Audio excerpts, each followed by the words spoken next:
কিন্তু গায়ে দেখবেন ট্যাটু করতে বললে ঠিক ট্যাটু করবে, তখন শরীরে কষ্ট হয় না।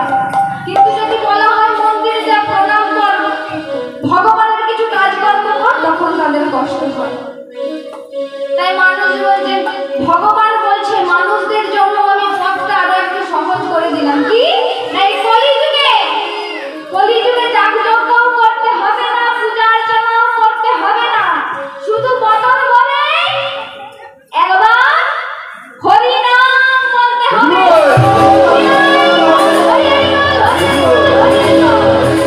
সকলের হাত দেখতে চাই বাবা, সকলের হাত তুলতে নি। কি তোমাদের লজ্জা লাগছে? কম বয়সী তো তাই লজ্জা লাগছে। ঠাকুরের নাম করতে লজ্জা নেই, হাত তোলো।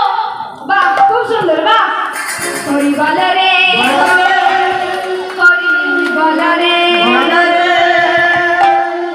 বল রে, বল রে, হরি বল রে, হরি বল রে,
অপেক্ষা করে।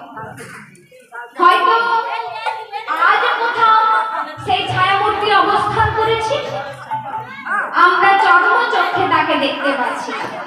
কিন্তু বাবা, যারা সিদ্ধ পুরুষ অর্থাৎ সাধু পুরুষ যাদেরকে বলি, যারা জ্ঞান সাধনা করেছে, তারা তাদের জ্ঞান চক্ষু দ্বারা অনুভব করতে পারে, বুঝতে পারে। সর্বপ্রথম অনুভব করেছিলেন কে? ধর্মরাজ যুধিষ্ঠির। আজ ধর্মরাজ যুধিষ্ঠির সকল ভাইদের নিয়ে হরিসভা করছে। এমন সময় বাবা সেই ছায়ামূর্তি সদর দরজায় ঘণ্টার ধ্বনি করলেন।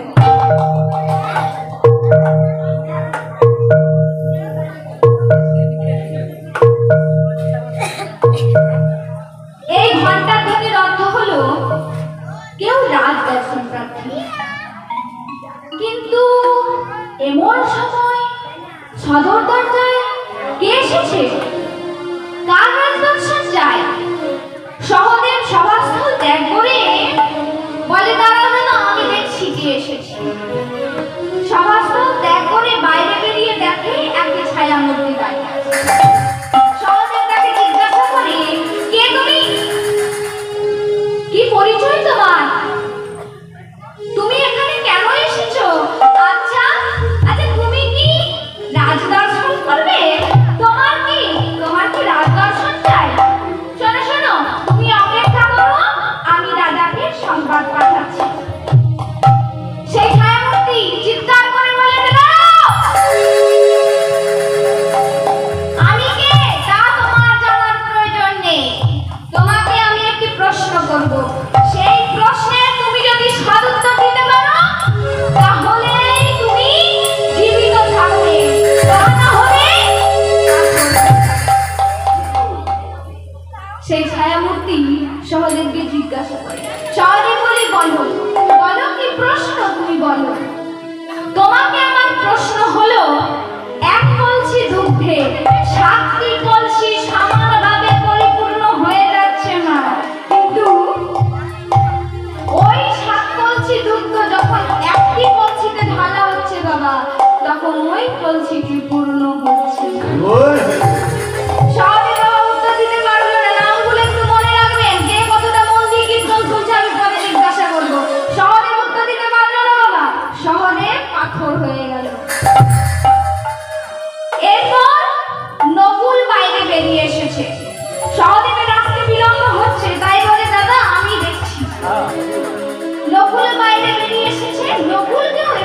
প্রশ্ন করেছে ছায়ামূর্তি। নকুলকে কি প্রশ্ন করেছে? একটি আংটির মধ্যে মা হাতি পারাপার হয়ে যাচ্ছে, হাতি পারাপার হয়ে যাচ্ছে, কিন্তু হাতির লেজ পার হচ্ছে না। তাহলে নকুল উত্তর দিতে পারলো না, নকুল পাথর হয়ে গেল। এরপর বাইরে বেরিয়ে এসেছে কে? অর্জুন। অর্জুনকে ওইরূপ একটি প্রশ্ন করেছে। কি প্রশ্ন? না ফসল রক্ষার জন্য চারিদিকে বেড়া দেওয়া হচ্ছে, বেড়া দেওয়া হচ্ছে, অথচ বেড়াতেই ফসল খেয়ে নিচ্ছে। অর্জুন উত্তর দিতে পারল না, অর্জুনও পাথর হয়ে গেল। এরপর বাইরে বেরিয়ে এসেছে ভীম। ভীমকে কি প্রশ্ন করেছে? চুলের মতো সরু সুতোতে পাহাড় প্রমাণ বোঝা ঝুলছে, পাহাড় প্রমাণ বোঝা ঝুলছে, অথচ সেই সরু সুতো ছিঁড়ছে। ভীম উত্তর দিতে পারল না, ভীমও পাথরের মূর্তি হয়ে গেল। এরপর কে বাকি আছে? হ্যাঁ, বাহ, খুব ভালো মা। ধর্মরাজ যুধিষ্ঠির। ধর্মরাজ যুধিষ্ঠির দেখছে আমার 4 ভাই ফিরছে না, 4 ভাই আসতে বিলম্ব হচ্ছে। তাই ধর্মরাজ যুধিষ্ঠির কোনো উপায় না দেখে ধর্মরাজ যুধিষ্ঠির বাইরে বেরিয়েছে। আর যেই না ধর্মরাজ যুধিষ্ঠির বাইরে বেরিয়েছে বাবা, সেই ছায়ামূর্তি দূরে চলে যাচ্ছে। ধর্মরাজ যুধিষ্ঠির কাঁদতে কাঁদতে চিৎকার করে বলে উঠছে, না কে তুমি? কি পরিচয় তোমার? তুমি আমার বাইরে পাথরের মূর্তি কেন বানিয়ে দিয়েছো? কে তুমি? বলো, বলো কি চাও তুমি? সেই ছায়ামূর্তি বলে ওঠে, শোনো, তোমার ভাইয়েরা আমার প্রশ্নের উত্তর দিতে পারেনি, তাই ওরা পাথর হয়ে গেছে। এবার তুমি আমার পথ আগলেছো, তোমাকেও আমি এরূপ একটি আস্তে করে না, একটু আস্তে, তুমি আমার পথ আগলেছো, এবার তোমাকেও আমি এরূপ একটি প্রশ্ন করব, তুমিও যদি উত্তর দিতে না পারো তোমাকেও পাথরের মূর্তি বানিয়ে দেব। ধর্মরাজ যুধিষ্ঠির কাঁদতে কাঁদতে বলছে, বলো, বলো কি তোমার প্রশ্ন? তুমি বলো, তুমি আমার ভাইদের পাথরের মূর্তি বানিয়ে দিয়েছো। বলো, বলো কি প্রশ্ন করতে চাও, বলো। তোমাকে আমার প্রশ্ন হলো, এই জগতে সবথেকে আশ্চর্য বিষয় কি?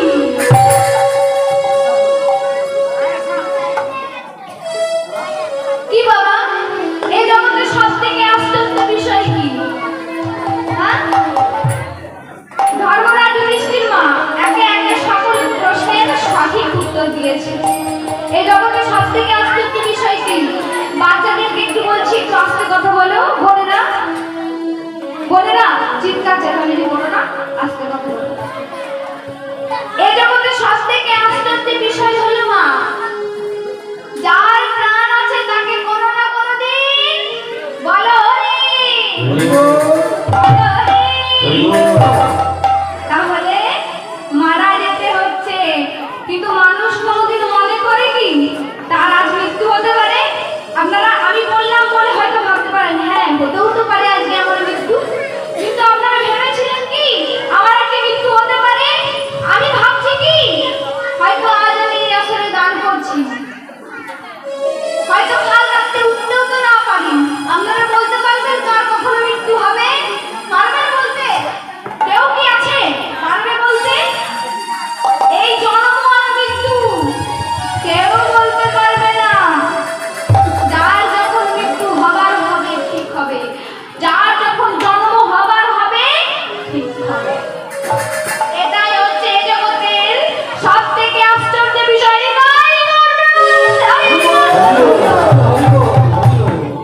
একটা জিনিস কি জানেন না, ভক্তরা যদি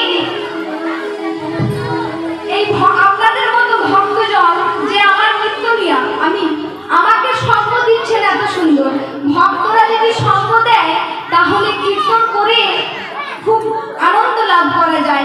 আপনারা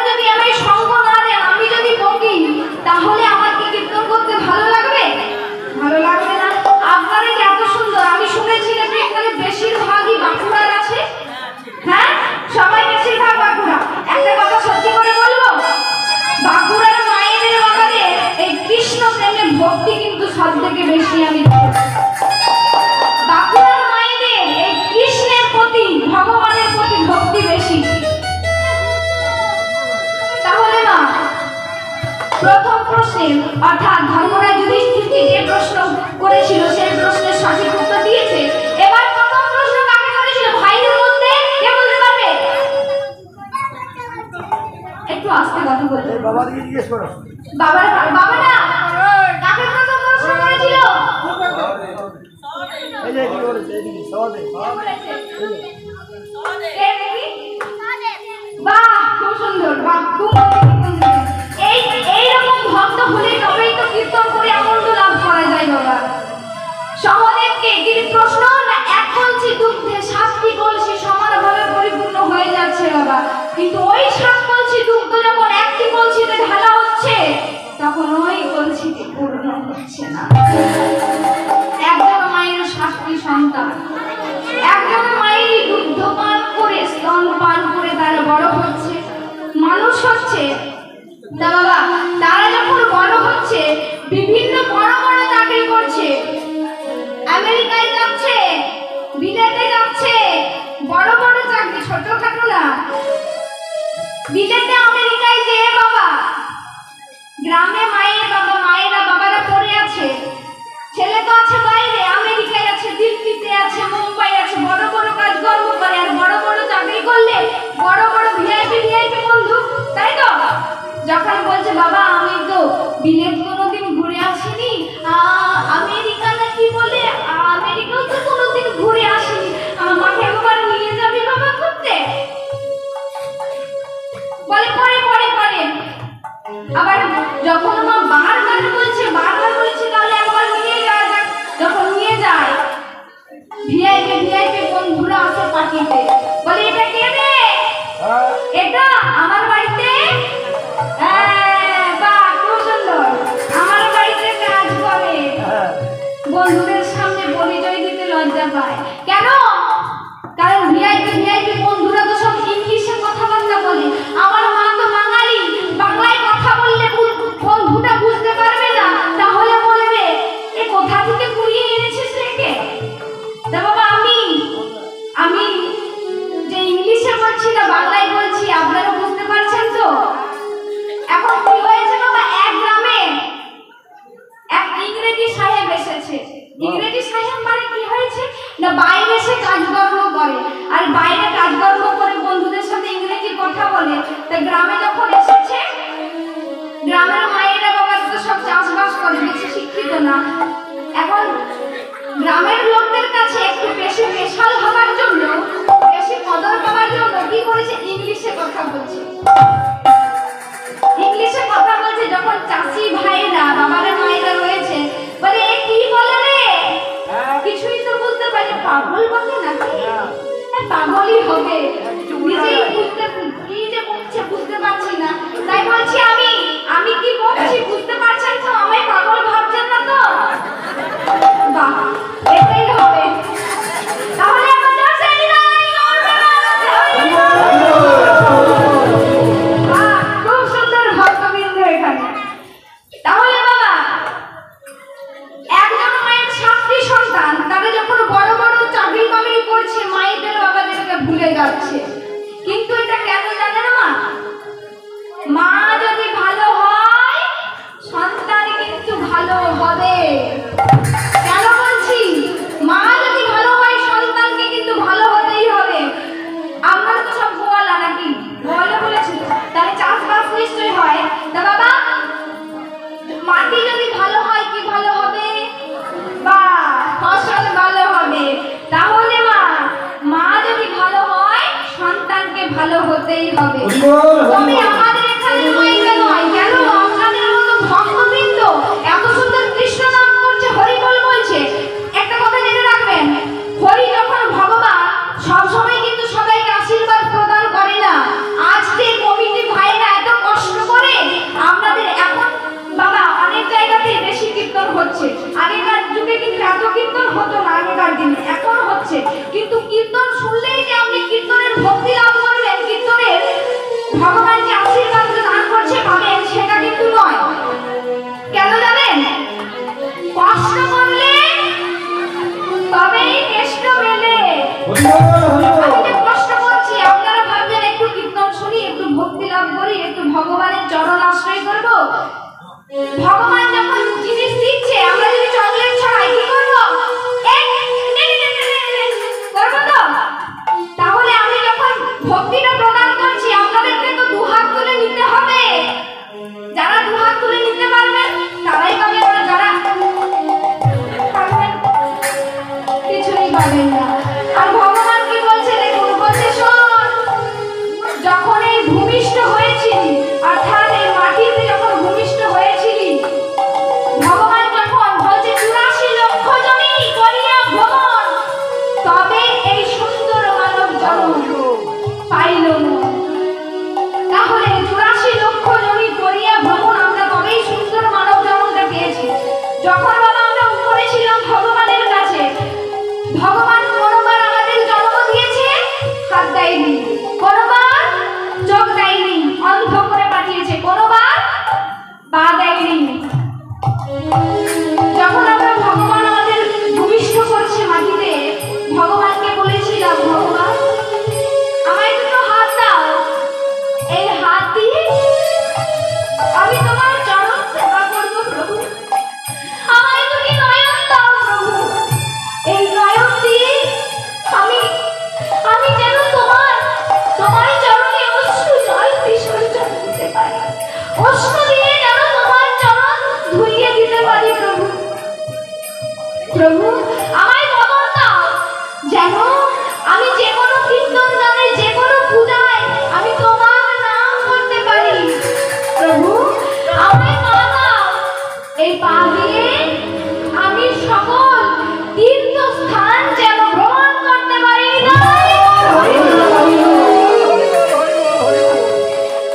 কিন্তু বাবা আমাদেরকে ভগবান সব দিয়েছে, সব দিয়েছে। আমরা যখন চলে এসেছি, মানুষ জন্ম পেয়েছে এত সুন্দর মা।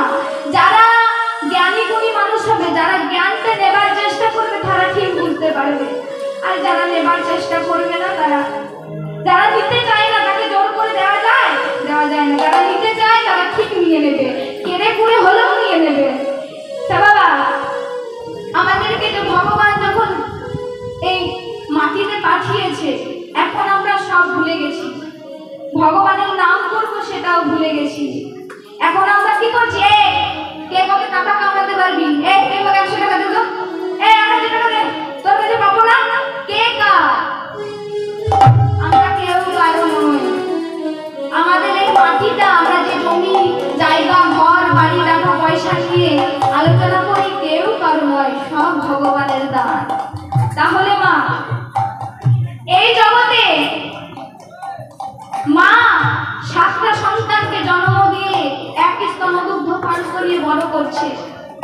ছেলে যখন বড় বড় ভিআইপি চাকরি বাকরি করছে, মাকে ভুলে যাচ্ছে। কিন্তু এটা মায়েদেরই দোষ। কেন? শাস্ত্র প্রমাণ দিচ্ছে আমি না। একদিন সুভদ্রা ছিল গর্ভবতী মা। সুভদ্রা অর্জুনকে বলছে তুমি চক্রগৃহের মধ্যে প্রবেশ করো না, সেই চক্রগৃহের মধ্যে প্রবেশ করার গল্পটা আমায় শোনাবে? বলে হ্যাঁ, কেন শোনাবো না। তা বাবা চক্রগৃহের মধ্যে প্রবেশ করার গল্প বলছে। সুভদ্রা ছিল তখন গর্ভবতী। চক্রগৃহের মধ্যে প্রবেশ করেছে, আর মেয়েদের একটু হলে কি হয়? রাত হলে বা ঘুম পায়। চক্রগৃহের মধ্যে প্রবেশ করেছে, এমন সময় বাবা সুভদ্রার ঘুম দিয়ে রাখছে। সুভদ্রা থাকতে না পেরে শয্যার মধ্যে লুটিয়ে পড়েছে। গর্ভের সন্তান চিৎকার করে বলে উঠছে মা।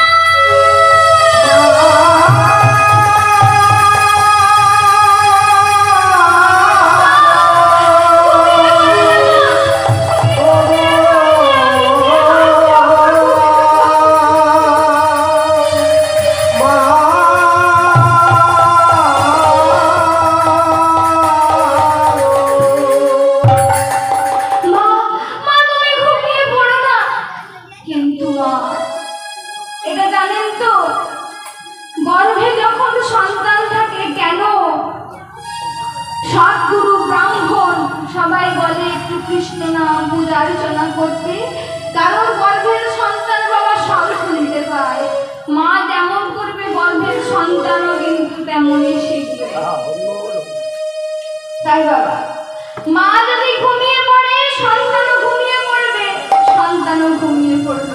সেদিন মহাভারতের খাতা, যেদিন ছিল না তার পিতা অর্জুন, যেদিন ছিল না তার মামা কৃষ্ণ, সবাইকে জিজ্ঞাসা করা হচ্ছে তুমি চক্রপুরীর মধ্যে প্রবেশ করতে পারবে? তুমি পারবে? তোমরা চক্রপুরীর মধ্যে প্রবেশ করতে পারবে? কেউ পারবে না? অভিমন্যু বলে উঠছে আমি পারবো। চক্রপুরীর মধ্যে প্রবেশ করতে তো জানে বাবা, চক্রপুরীর মধ্যে বের হতে তো জানে না। চক্রপুরীর মধ্যে অভিমন্যু প্রবেশ করেছে, সকল সৈন্যবল একে একে অভিমন্যুকে তীরবিদ্ধ করেছে। সেই তীরবিদ্ধ যন্ত্রণা ছোট বালক অভিমন্যু সহ্য করতে পারছে না। রক্ত ঝরে পড়ছে মাটিতে। সেই যন্ত্রণা সহ্য করতে না পেরে চিৎকার করে মাকে ডাকছে, বলছে মা, মা, তুমি না আমার মা? দেখো মা, দেখো সকল সন্তান চারিদিক থেকে ঘিরে কেমন তীরবিদ্ধ করেছে। এই যন্ত্রণাকে আমি সহ্য করতে পারছি না মা, তুমি না মা? মা, সন্তানের যখন কোনো বিপদ হয় সেই সন্তান কি বলে জানো? এই তুই আমায় মারছিস তো, তুই আমায় বকছিস তো, দেখবি আমি মাকে গিয়ে বলে দেব। আর সেই সন্তানকে যদি মাই না রক্ষা করতে পারলো তাহলে কে পাবে? অভিমন্যু যখন বাবা তীরবিদ্ধ অবস্থায় মৃত্যু শয্যায় শুয়ে সকলে বলছে তোমায় আমি রক্ষা করতে পারলাম না, তোমাকে আমি রক্ষা করতে পারলাম না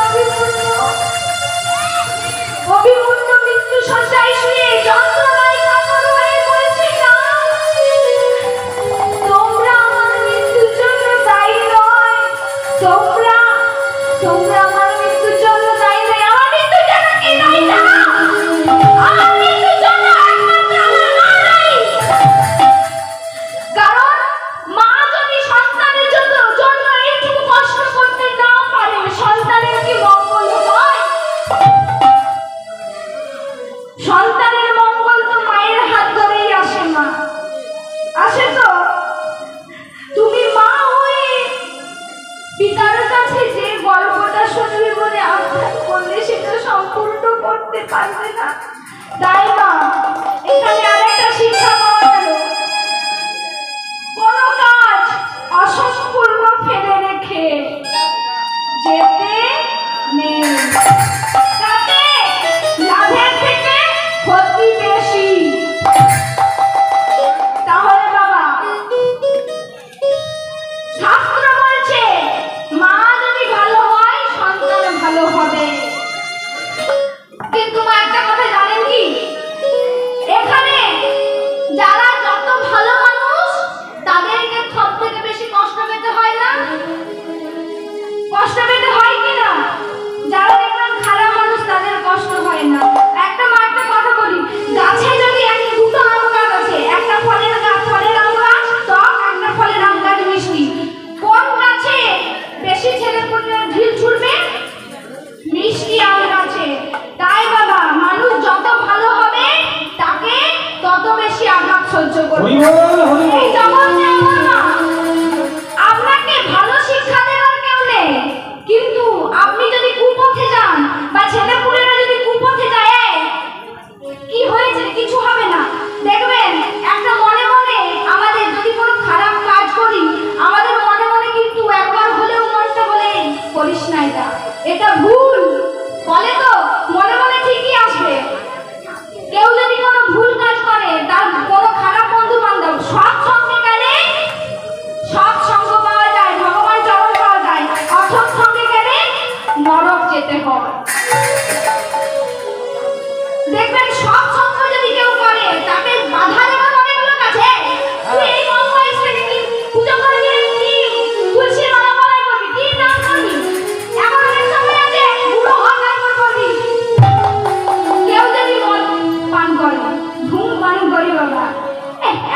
সবাই বলছে তুইও বল বল। সবাই পরের ছেলে উচ্ছন্নে গেলে আমার কি, যত উচ্ছন্ন যাবে তত আনন্দ। পরের ছেলে বড় আনন্দ, যত উচ্ছন্নে যাবে তত আনন্দ নিতাই গৌর।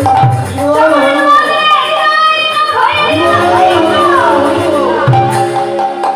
তাহলে মা তোমাকে আমার দ্বিতীয় প্রশ্ন কাকে করেছিল? দ্বিতীয় প্রশ্ন কাকে করেছিল বাবা? বলুন বাবা, কাকে করেছিল দ্বিতীয় প্রশ্ন? এই মা বলছে। হ্যাঁ, বাহ বাহ, খুব সুন্দর। নকুলকে কি প্রশ্ন? একটি আংটির মধ্যে হাতি পারাপার হয়ে যাচ্ছে, হাতি পারাপার হয়ে যাচ্ছে, অথচ হাতির লেজ পার হচ্ছে না।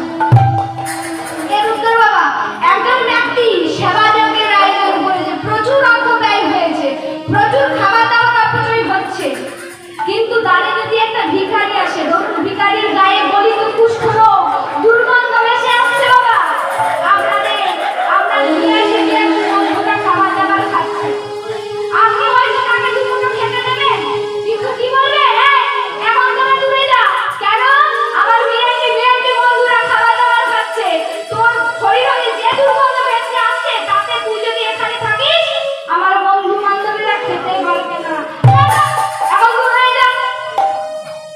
তাহলে বাবা সব করলেন, এইটুকুর জন্য আপনার পুরো পূর্ণটা ব্যর্থ হয়ে গেল। এবার তৃতীয় প্রশ্ন কাকে করেছিল? বা অর্জুনকে। কি ফসল রক্ষার জন্য চারিদিকে বেড়া দেওয়া হয়েছে, বেড়া দেওয়া হয়েছে, কিন্তু দেখা যাচ্ছে বেড়াতেই ফসল খেয়ে নিচ্ছে। এর উত্তর, যাকে আপনি রক্ষা করার দায়িত্ব দিবেন সেই ভক্ষণ করবে, যেই রক্ষক সেই ভক্ষক। এরপর তোমাকে আমার চতুর্থ প্রশ্ন কাকে করেছিল? এখানে মায়েরা, এটা উত্তর বলতে বলুন।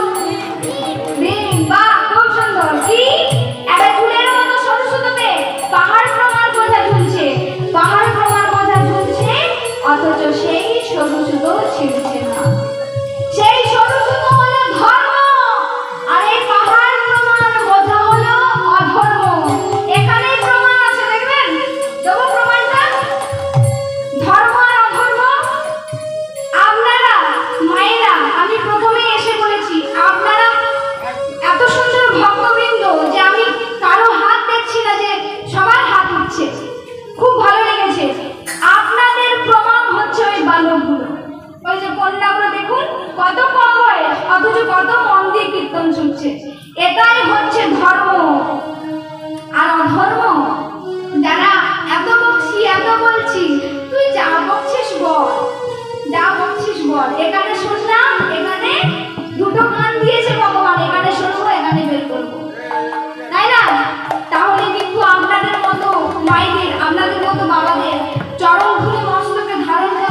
কৃষ্ণ আমি ব্রাহ্মণ সন্তান আর আমি এই বৃন্দাবনবাসী।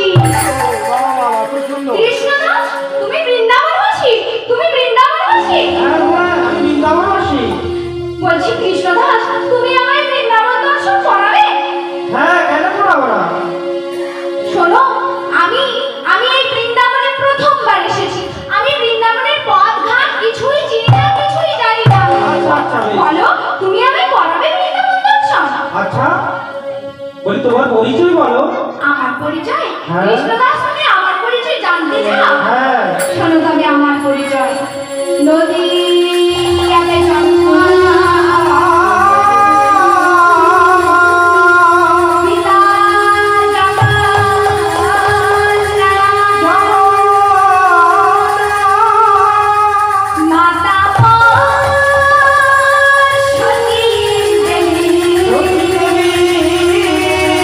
লোকে বলে আমি অনাথে।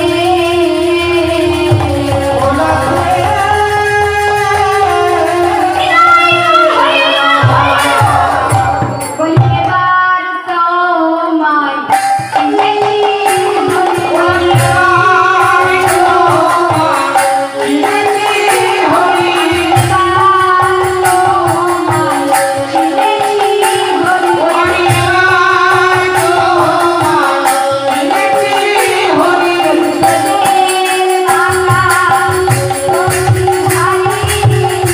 এবার তোমায়